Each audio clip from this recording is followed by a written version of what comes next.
Hello ಎಲ್ಲರೂ ಹೇಗಿದ್ದೀರಾ? ತುಂಬಾ ಚೆನ್ನಾಗಿದ್ದೀರಾ ಅಂತ ಭಾವಿಸ್ತೀನಿ. ನಾನು ನಿಮ್ಮ ಪ್ರೀತಿಯ ರಚಿತ ಮಾತಾಡ್ತಾ ಇರೋದು. Welcome to my vlog. ಇವತ್ತು ಏನು ಮಾಡ್ತಾಯಿದ್ದೀನಿ ಅಂದರೆ ಸ್ಪೆಷಲಾಗಿ ಜಾಮೂನ್ ಮಾಡ್ತಾಯಿದ್ದೀನಿ. ಸೊ ಹೇಗೆಲ್ಲ ಜಾಮೂನ್ ಮಾಡೋದು ಅಂತ ನೋಡೋಣ ಬನ್ನಿ.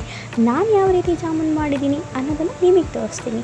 ಇಷ್ಟ ಆದರೆ ಲೈಕ್, ಕಮೆಂಟ್ ಮತ್ತು ಶೇರ್ ಮಾಡಿ, ಹೀಗೆ ಸಪೋರ್ಟ್ ಮಾಡ್ತಾಯಿರಿ ಅಂತ ಹೇಳ್ತಾ ಈ ಒಂದು ವಿಡಿಯೋಸ್ನ ಬನ್ನಿ ನೋಡೋಣ. ಇಲ್ಲಿ ನಾನು 1/4 ಪಾವಷ್ಟು ಸಕ್ಕರೆ ಹಾಕಿದ್ದೀನಿ.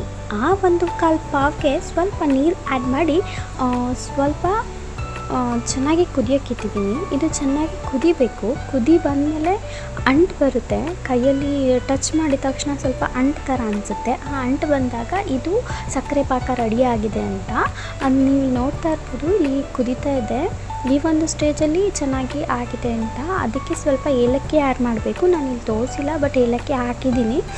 ಏಲಕ್ಕಿ ಒಂದು 3-4 ಏಲಕ್ಕಿನ ಕುಟ್ಬಿಟ್ಟು ಹಾಕ್ಕೊಳ್ಳಿ, ಪೌಡರ್ ಥರ ಮಾಡಿಕೊಂಡು. ಅದಾದಮೇಲೆ ಒಂದು ಪ್ಯಾನ್ ತೊಗೊಳ್ಳಿ, ಸ್ವಲ್ಪ ಎಣ್ಣೆ ಹಾಕ್ಕೊಳ್ಳಿ. ನಾನಿಲ್ಲಿ ಈ ಒಂದು ಗುಲಾಬ್ ಜಾಮೂನ್ನ ಕಟ್ ಮಾಡಿಕೊಂಡು ಸ್ವಲ್ಪ ಹಾಲು ಹಾಕ್ಕೊಂಡು ಕಲಿಸ್ಕೊಂಡಿದ್ದೀನಿ, ಮಿಕ್ಸ್ ಮಾಡ್ಕೊಂಡಿದ್ದೀನಿ. ಯಾಕೆಂದರೆ ಹಾಲಲ್ಲಿ ಹಾಕಿದ್ರೇ ಸ್ಮೂತ್ ಆ್ಯಂಡ್ ಸಾಫ್ಟಾಗಿರುತ್ತೆ ಮತ್ತು ಬಾಯಲ್ಲಿಟ್ಟರೆ ಕರಗುತ್ತೆ ಅಂತ ನೀರು ಆ್ಯಡ್ ಮಾಡಿಲ್ಲ. ನಾನಿಲ್ಲಿ ಬರೀ ಹಾಲಲ್ಲಿ ಮಾತ್ರ ಕಲಿಸಿದ್ದೀನಿ. ಸೊ ನೀವು ಕೂಡ ಈ ಥರ ಟ್ರೈ ಮಾಡಿ, ಖಂಡಿತ ಇದು ಟೇಸ್ಟಿಯಾಗಿರುತ್ತೆ ಮತ್ತು ಸಾಫ್ಟಾಗಿರುತ್ತೆ ಕೂಡ ಜಾಮೂನು. ನೀವು ನೋಡ್ತಾ ಇರ್ಬೋದು, ಎಣ್ಣೆ ಹಾಕಿದ್ದೀನಿ, ಎಣ್ಣೆ ಕಾದಿದೆ. ಕಾದ ನಂತರ ಇದನ್ನು ಕರಿತಾ ಇದ್ದೀನಿ. ನೋಡಿ ಯಾವ ರೀತಿ ಕರಿತಾ ಇದ್ದೀನಿ ಅಂತ. ಓಕೆ, ಇವತ್ತು ಸ್ಪೆಷಲ್ ಡೇ ಅಲ್ವಾ, ಸೊ ಹಾಗಾಗಿ ಜಾಮೂನ್ ಮಾಡ್ತಾಯಿದ್ದೀನಿ. ನೋಡ್ತಾ ಇರ್ಬೋದು, ನಾನಿಲ್ಲಿ ಒಂದು ಜಾಮೂನ್ ಕರೆದಿದ್ದೀನಿ. ಸೊ ಹೇಗೆ ಬೆಂದಿದೆ ಅಂತ ನೋಡೋದಕ್ಕೆ ಓಪನ್ ಮಾಡಿ ನೋಡಿದೆ, ಚೆನ್ನಾಗಿ ಬೆಂದಿದೆ. ಸೊ ಹಾಗಾಗಿ ಚೆನ್ನಾಗಿ ಫ್ರೈ ಮಾಡಿದ್ರೆ ಇದು ಡ್ರೈ ಜಾಮೂನ್ ಥರ ನಾವು ತಿನ್ಬೋದು. ಅಂದರೆ ಸಕ್ಕರೆ ಪಾಕಕ್ಕೆ ಹಾಕ್ತೇನೆ ನಾವು ತಿನ್ಬೋದು. ಆಗ ನಮಗೆ ಸಿಕ್ಕಾಪಟ್ಟೆ ಒಂಥರ ಟೇಸ್ಟಿಯಾಗಿರುತ್ತೆ. ಅದೇ ತುಂಬ ಚೆನ್ನಾಗಿರುತ್ತೆ ಸಕ್ಕರೆ ಪಾಕ ಹಾಕದೆ ತಿನ್ನೋದು. ಅದೊಂಥರ ಟೇಸ್ಟ್ ಡಿಫ್ರೆಂಟಾಗಿರುತ್ತೆ. ಬಟ್ ಇಲ್ಲಿ ನಾನಿಲ್ಲಿ ಸ್ವೀಟ್ ಮಾಡ್ತಾಯಿದ್ದೀನಿ. ಸ್ವೀಟ್ ಮಾಡ್ತಾ ಇರೋದಕ್ಕೆ ಏನು ರೀಸನ್ ಅಂತ ಹೇಳಿದರೆ, ಇವತ್ತು ನಮ್ಮದು ವೆಡ್ಡಿಂಗ್ ಆ್ಯನಿವರ್ಸರಿ. ಸೊ ಹಾಗಾಗಿ ಈ ಖುಷಿಗೋಸ್ಕರ ನಾನಿಲ್ಲಿ ಜಾಮೂನ್ ಮಾಡ್ತಾಯಿದ್ದೀನಿ. ಓಕೆ ಫೈನ್, ಇಲ್ಲಿ ಜಾಮೂನ್ ಮಾಡ್ತಾಯಿದ್ದೀನಿ. ಹೇಗೆ ಬಂತು, ಯಾವ ರೀತಿ ಬಂತು ಅಂತ ನೀವು ನೋಡ್ತಾ ಇದ್ದೀರಾ. ನನಗೆ ಅನಿಸಿರೋ ರೀತಿ ಅಡುಗೆ ಮಾಡ್ತಾಯಿದ್ದೀನಿ. ಸೊ ನಾನು ಮಾಡಿರೋ ರೀತಿ ನೀವು ಮುಂದೆ ತೋರಿಸ್ತಾ ಇದ್ದೀನಿ. ಇಷ್ಟ ಆದರೆ ಲೈಕ್ ಮತ್ತು ಕಮೆಂಟ್ ಮತ್ತು ಶೇರ್ ಮಾಡಿ ಮತ್ತು ಸಪೋರ್ಟ್ ಮಾಡಿ. ಯಾರೆಲ್ಲ ಹೊಸದು ನೋಡ್ತಾ ಇದ್ದೀರಾ ತಪ್ಪದೆ ನನ್ನ ವೀಡಿಯೋಸ್ನ ಚಾನಲ್ ಸಬ್ಸ್ಕ್ರೈಬ್ ಮಾಡಿ, ಓಕೆನಾ? ಮತ್ತು ಫುಲ್ ವೀಡಿಯೋಸ್ ಕೂಡ ನೋಡಿ.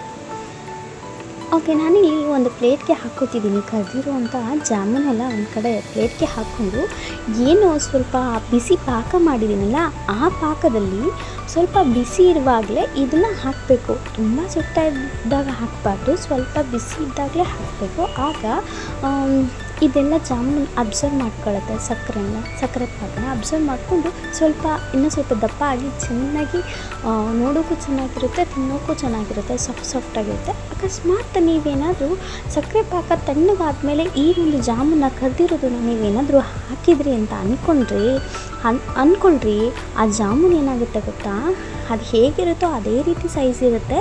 ಆದರೆ ಸ್ವೀಟ್ ಏನೋ ಆಗುತ್ತೆ, ಬಟ್ ಸೈಜ್ ಕೂಡ ಹಾಗೆ ಇರುತ್ತೆ ಮತ್ತು ಅಷ್ಟೊಂದು ಸಾಫ್ಟ್ ಬರಲ್ಲ, ಹಾರ್ಡ್ ಬರುತ್ತೆ.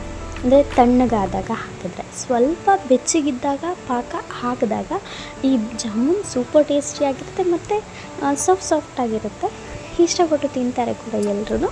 ಓಕೆ, ಯಾರಿಗೆಲ್ಲ ಈ ಜಾಮೂನ್ ಇಷ್ಟ ಆಯಿತು ಕಮೆಂಟ್ ಮೂಲಕ ಕಮೆಂಟ್ ತಿಳಿಸೋದನ್ನು ಮರಿಬೇಡಿ.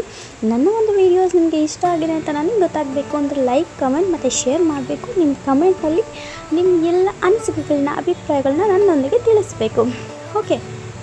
ಓಕೆ, ನಿಮಗೋಸ್ಕರ ನೆಕ್ಸ್ಟ್ ವೀಡಿಯೋಸಲ್ಲಿ ಹೊಸ ರೆಸಿಪಿಗಳ ಮುಂದೆ ನಾನು ನಿಮ್ಮ ಜೊತೆಗೆ ಬರ್ತೀನಿ, ಅಂದರೆ ನಿಮ್ಮ ಮುಂದೆ ಬರ್ತೀನಿ. ಓಕೆ, ನೋಡೋದಕ್ಕೆ ರೆಡಿ ಇದ್ದೀರಾ ಅಂತ ಅಂದ್ಕೊಳ್ತೀನಿ. ಮತ್ತು ಯಾಕೆ ತಡ ಅಲ್ಲ, ನನ್ನ ಚಾನಲ್ ಸಬ್ಸ್ಕ್ರೈಬ್ ಮಾಡಿಲ್ಲ ಅಂದರೆ ದಯವಿಟ್ಟು ಸಬ್ಸ್ಕ್ರೈಬ್ ಮಾಡ್ಕೊಳ್ಳಿ, ಬೆಲ್ ಐಕಾನ್ ಕ್ಲಿಕ್ ಮಾಡಿ, ಆಯಿತಾ? ಓಕೆ, ಇಲ್ಲಿ ಸಕ್ಕರೆ ಪಾಕ ರೆಡಿ ಆಗಿದಲ್ವಾ, ಇದು ಸ್ವಲ್ಪ ಬಿಸಿ ಇದೆ. ನೀವು ನೋಡ್ತಾ ಇರ್ಬೋದು, ಟಚ್ ಮಾಡ್ತಾ ಇದ್ದೀನಿ. ಅದು ಬಿಸಿ ಇರುವಾಗಲೇ ಹಾಕಬೇಕು, ಅದು ಚೆನ್ನಾಗಿರುತ್ತೆ ಸಾಫ್ಟಾಗಿ. ಹಾಗಾಗಿ ಓಕೆ, ಇಲ್ಲಿ ಜಾಮೂನೆಲ್ಲ ಹಾಕಿ ಆಯಿತು. ನಾನಿಲ್ಲಿ ಕೈಯಲ್ಲಿ ಇಟ್ಕೊಂಡು ಮೊಬೈಲ್ನ ವೀಡಿಯೋ ಮಾಡ್ತಾಯಿದ್ದೀನಿ, ಸ್ಟ್ಯಾಂಡ್ಗೆ ಹಾಕಿಲ್ಲ. ಸೊ ಹಾಗಾಗಿ ಈ ಥರ ಕಾಣಿಸ್ತಾ ಇದೆ ಅಷ್ಟೇ. ಓಕೆ, ನಮ್ಮ ಜಾಮೂನ್ ರೆಡಿ ಆಯಿತು. ನಿಮಗೂ ಬೇಕು ಅಂತ ಅನಿಸಿದರೆ ಖಂಡಿತ ನೀವು ಕೂಡ ಮಾಡ್ಕೊಂಡು ತಿನ್ಕೊಳ್ಳಿ. ಹ್ಯಾಪಿಯಾಗಿರಿ,